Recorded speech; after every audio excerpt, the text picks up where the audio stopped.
Agreed.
Very good afternoon, everyone, and welcome to our quarterly analysts and investors meeting call, this being for the third quarter.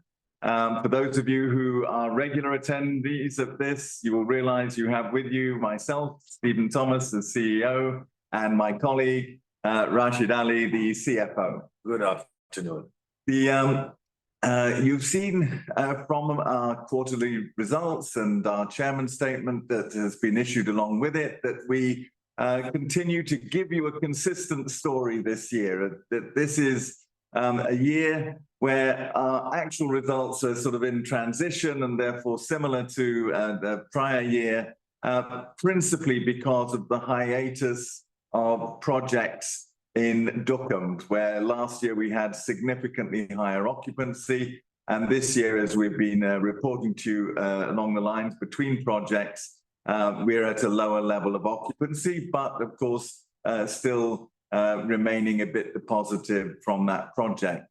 The good thing is how we're keeping a similar pace with prior year is because of performance elsewhere in the business. We told you about recalibrating our rates in some of our key contracts last year and the work that was done last year, and that has brought savings and efficiencies to our clients and ourselves, and we're seeing it in performance numbers as well. One issue that's been a little delayed, we were telling you that we've been expanding our permanent accommodation for contractors at the Renaissance villages in the PDO oil and gas fields. That project has come a little later, but we have increased by 1,800 beds, and we'll start seeing that occupancy coming into those expansion areas starting from this month, whereas we had expected that to start a little earlier. But at least that bodes well for next year going forward. The other very good thing for us is that we have really got some good visibility on the future of Duqm and the new projects that are coming in and the alliances we're making with the people who are bringing those projects in three phases. There's the 3 green steel projects, 2 of which will break ground next year, 1 early the following year. There's what's happening in terms of downstream industry from the refinery. There's the refinery itself looking at expansion, and then there's the green hydrogen projects and others that are coming to Duqm. So those are things that are giving us optimism that this transition period for Duqm will move into next year, but will then start to uptick later in the year. And in the meantime, we continue with our Renaissance 2.0 strategy, and we're starting to see the benefits of that as we go forward. So, and with that sort of brief overview of where we are, the main purpose of this is you, and therefore we hand over to you all. Thank you for attending to your questions. Thank you.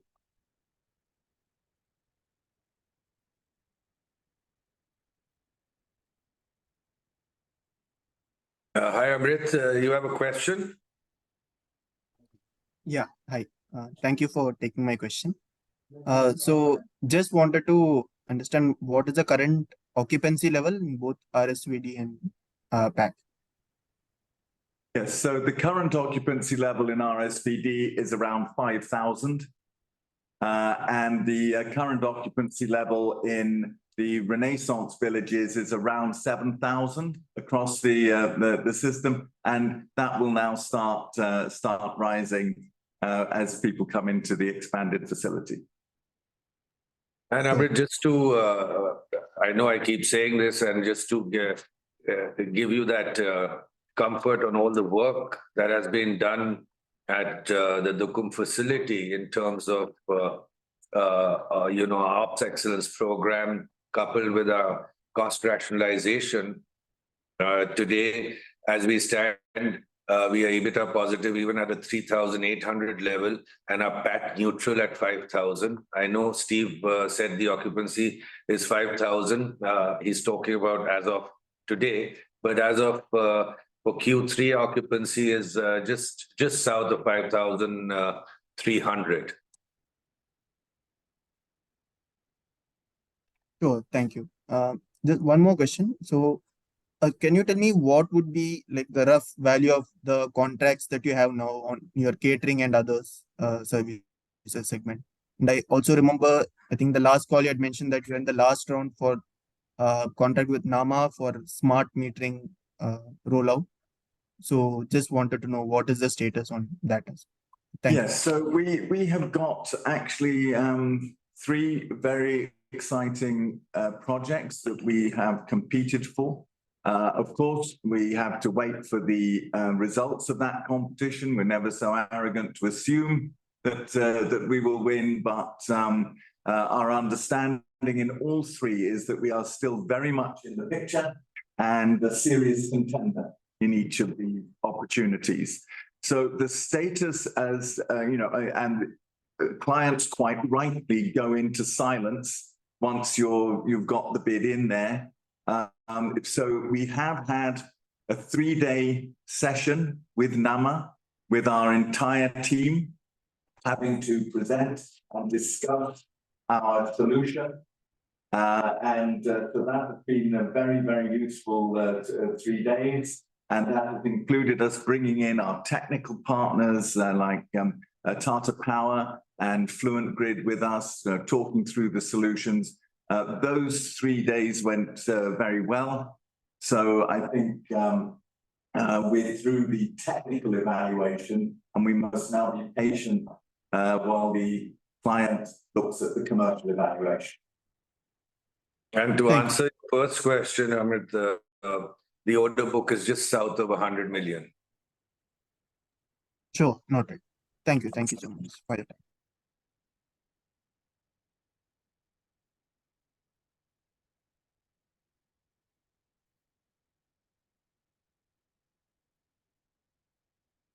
I think, Steve, while people are thinking about their questions, you may want to give them a brief of your attendance at the Dukum Economic Forum and the way forward, how they look, all the key stakeholders are. Yeah, I'm happy to do that. I don't know how many of you may have either read about or attended the Dukum Economic Forum.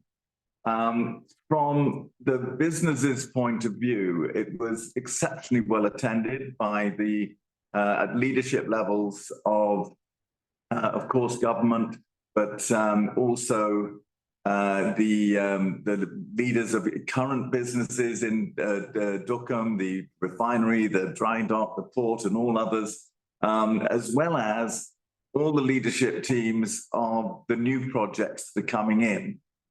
So you had, Mitsui in from Japan, you had Jindal Steel or Vulcan Green Steel, as it will be known in Dukum, Vale, you had all the green hydrogen players there, and you had petchem players down the line. A lot of people interested in renewables, and what the real message that came out of it was very interesting.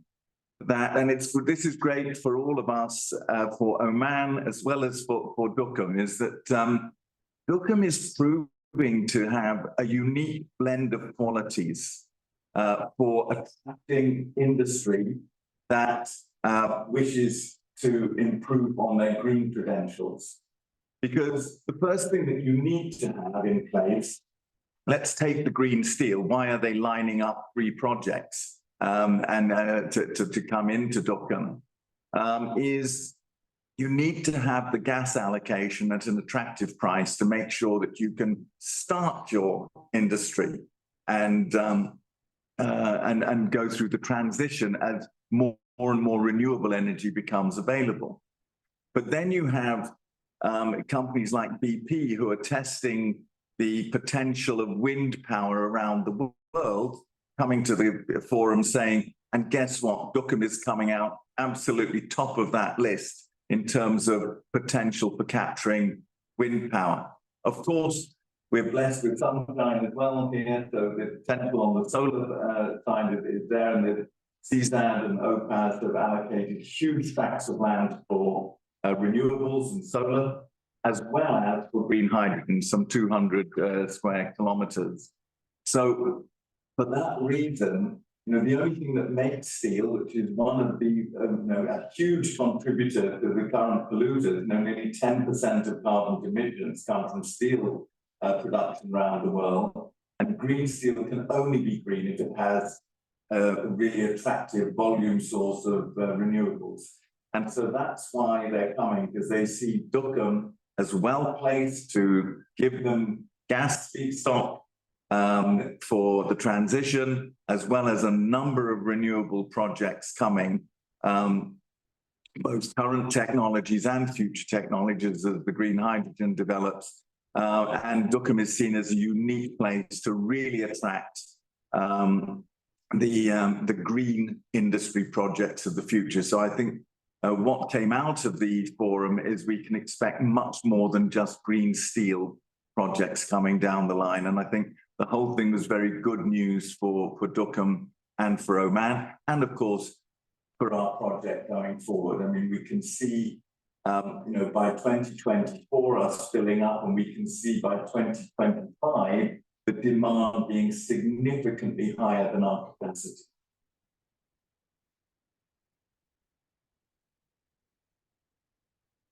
Yeah, question coming.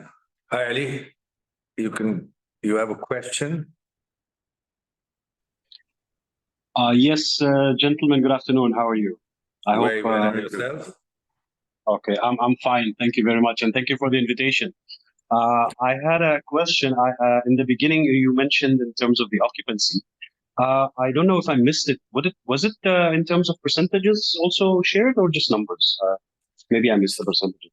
So I'll share the percentage as well. Steve did share the numbers. So for Q3, our occupancy was just south of 5,300, which equates to just about 30% in terms of occupancy. And for the pact, it's sort of high, getting into 90 percentiles, yes, and is going to come up into high 90 percentiles of a larger capacity in these last couple of months. Great. So, the 90% capacity is because, the PDO support that you are having.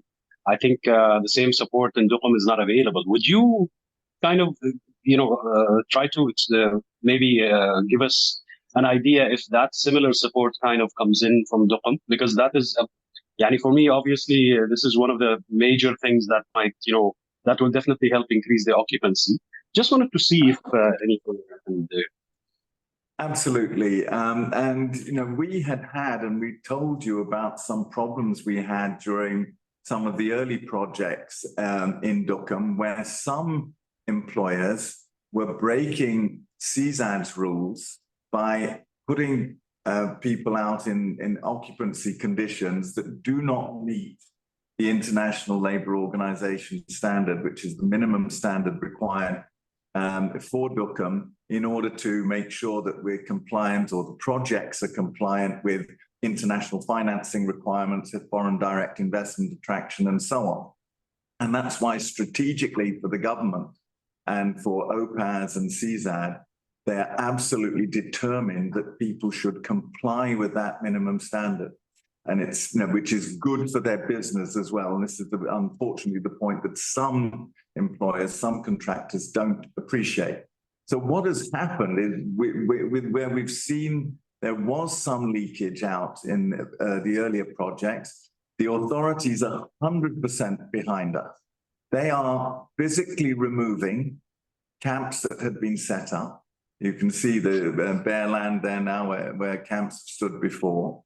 Where they have had some approvals for camps, as those approvals expire, those camps are leaving as well. And they're working with the other local authorities to make sure that while, of course, anyone can rent a villa or an apartment in town, etc., it won't be being rented, as is against the regulations, for large numbers of blue-collar workers being crammed into residential homes.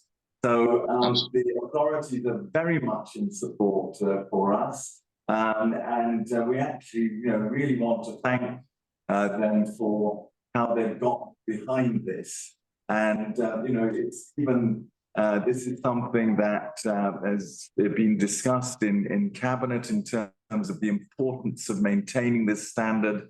Oman deserves to have very high reputational credit for what they've put into. I know it's us that have actually been the enablers of doing the project, but this is to meet their standards and make sure that Duqm becomes a flagship of the right way to treat workers, to deliver optimum worker welfare to those minimum United Nations standards. So government very much behind us, looking forward, introducing us, of course, making sure that all the people, the companies I described attending the conference all came round our facilities with us, with representatives from the authorities as well. So a lot of support coming. I think what went wrong before won't be allowed to happen again.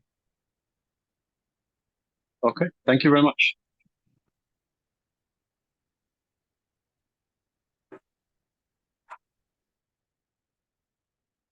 I'm waiting for the next question. I'll just add one point to that, Ali, as well, which is that we have a 10-year exclusivity because, as a return on the risk, obviously, that's being taken to build an enabler before the projects actually come. And because of this hiatus, why is there a hiatus between the projects? Is the two things, the double whammy that happened in 2020 of COVID and the then oil price crash. Now the oil price crash has reversed itself and we don't have COVID anymore, but it did put projects getting postponed and mothballed. So given that situation, it is our intention to talk to the authorities about extending that exclusivity period. Great, thank you, and wishing you all the best in that journey. Thank you very much. I think Bishan has a question. Hi, Bishan. Hi, good afternoon. How are you? Very well. How are you? Good, Bishan. Thank you. Very fine. Thank you. Thank you for the presentation and for this call. Just one question for now. During the last con call, we had discussed some more details on the revenue split in such a way that it doesn't cause any trouble for you with regards to your clients and gives us some more clarity, because that's one thing we found a bit missing in the previous financial reports, the segment data. So can we expect to see that in the year-end numbers?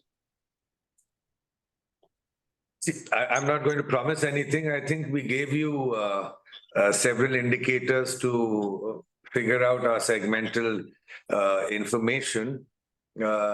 It is more to do with client confidentiality than to do with us, because we're working with the governments and PDO, etc. So that is one reason why, and smart analysts like you will always end up figuring it out. So that is the reason we don't. It's not that we don't want to share it. I think it's more to do with client confidentiality. I think we gave you a good sense over the H1 results when we were in Dukum on how our segmental information actually looks. If there's any specific question, I'm happy to take it. Sure, nothing for now, but probably year end, once the numbers come out, we can have that discussion. That's fine. Sure. Steve, the second question would be, you've given us clarity on sort of where we stand with regards to mobilization of projects and the big three players that are expected to come to Dukum. Now, we've spoken about green steel. When it comes to green hydrogen, you mentioned during the economic forum in Dukum, people are excited about it. Oman wants to be one of at the forefront probably of green hydrogen. Now, we do understand this would take some time, but let's say, 2 to 3 years down the line, 2025, 26, what sort of traction do you see from green hydrogen? Because of what we understand, at least from an infrastructure perspective, it requires entire relaying or sort of fresh laying of pipelines, because the existing pipelines can't handle green hydrogen to be transported. So in terms of the infrastructure that you see in Dukum, what are your thoughts on that? So I'm not sure I've caught the full question, Bishan. You're asking about the infrastructure around the green hydrogen projects and when they're coming in. You're right, there's still some development to be done on the concept of the projects, etc. Again, it's turning out that that Dukum has, beyond the space for these projects, it's got all the elements that they're looking for to be able to have successful green hydrogen projects, and the government wants Oman to lead in this space as well. So they've allocated a huge amount of land, 200 square kilometers. The roads, of course, you've seen them. It was great to have so many of you with us in Dukum last time. You see the infrastructure that's there. Now, some of these projects will be some distance away because of the size and scale. And if you look at what we've done traditionally with the projects, because the space allocated for blue-collar worker accommodation is where we're located. That entire area is named for that. It requires good transport connections, good dualing of the roads there, and it requires from us, as we did for the refinery and others, that we actually provide services inside the fence of the projects as well. So we have a lot of diners out in, even on the dry dock, we've got some diners that we serve there and so on. So that would be the way the accommodation solution happens for them. Okay, fine. Noted. Thank you so much, gentlemen. Wish you all the best. Thank you.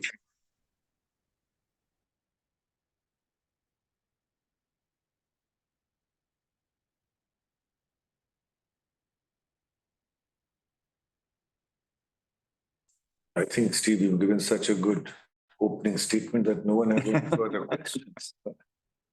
I sometimes think they know this business better than we do, right? But don't say that. I mean, we're still on mic. Yeah. No, there are no questions. Any further questions?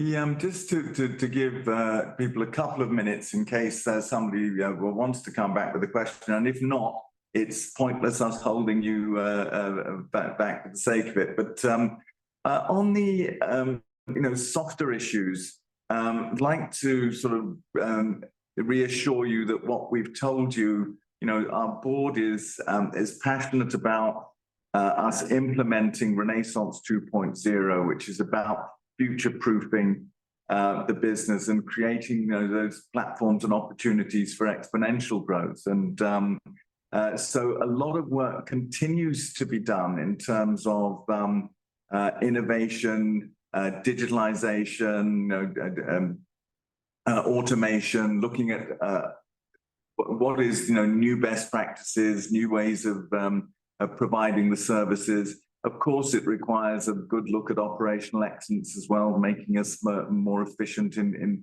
what we do in even the manual and basic services that we provide.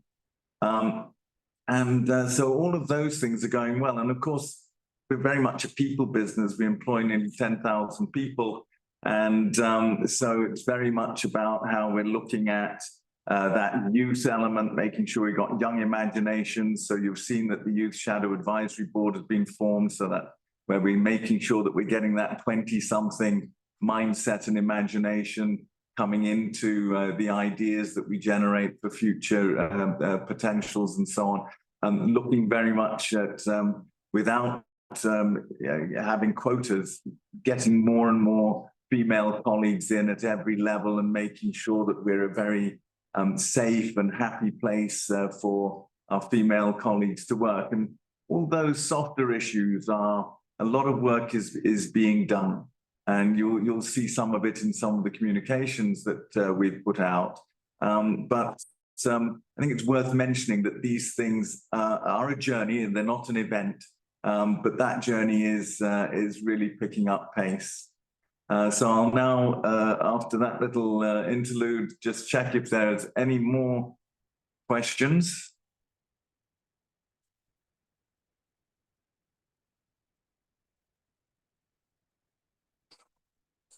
Yep, Ali. Yeah, hi again, Ali from QNB again.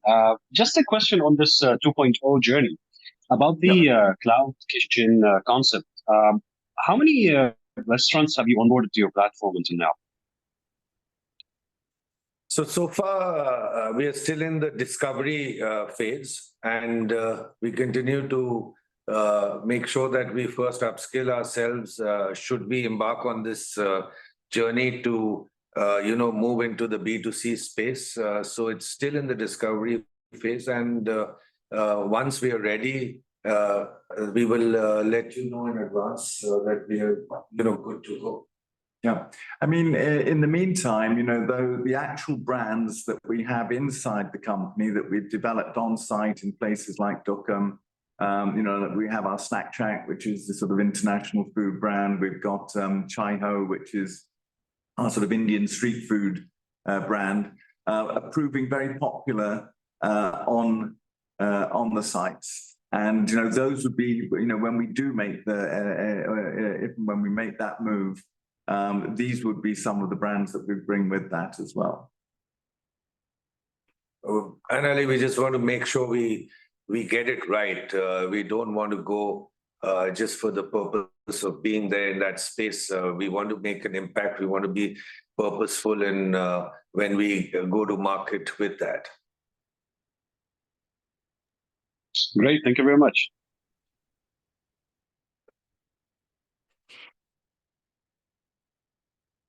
It's 12:27. I know we're only halfway through our allotted time, but we'll maybe wait till past and see if any further questions come. And if not, that would be a logical time to cut.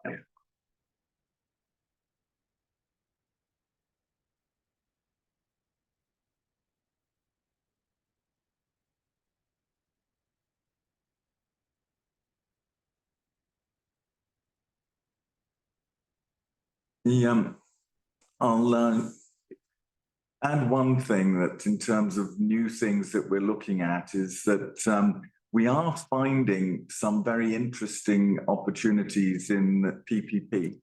And, PPP around the world has had great success stories, and it's had some issues. So it's great to be able to approach it with all those lessons known and learned by others. And we've found, that we're looking at opportunities here and in Kingdom of Saudi Arabia with good partners who'd be looking at the investment, and we'd be looking at the long-term facilities management piece of that in partnership with them. So there could, if successful, and again, we're competing for opportunities, there may be some interesting announcements to make on that in due course.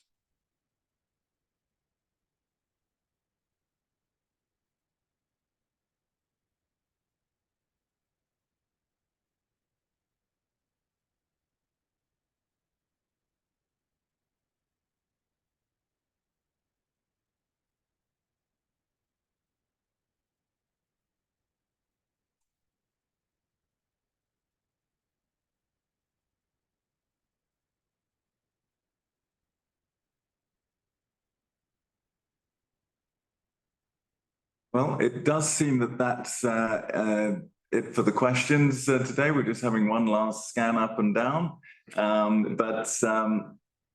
We'd like to thank everyone, as always, for your attendance and your interest in us.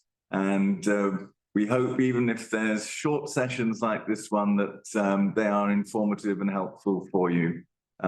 It's certainly very nice for us to have you on board for these sessions. Thank you very much indeed, and have a great remainder of the day. Thank you very much.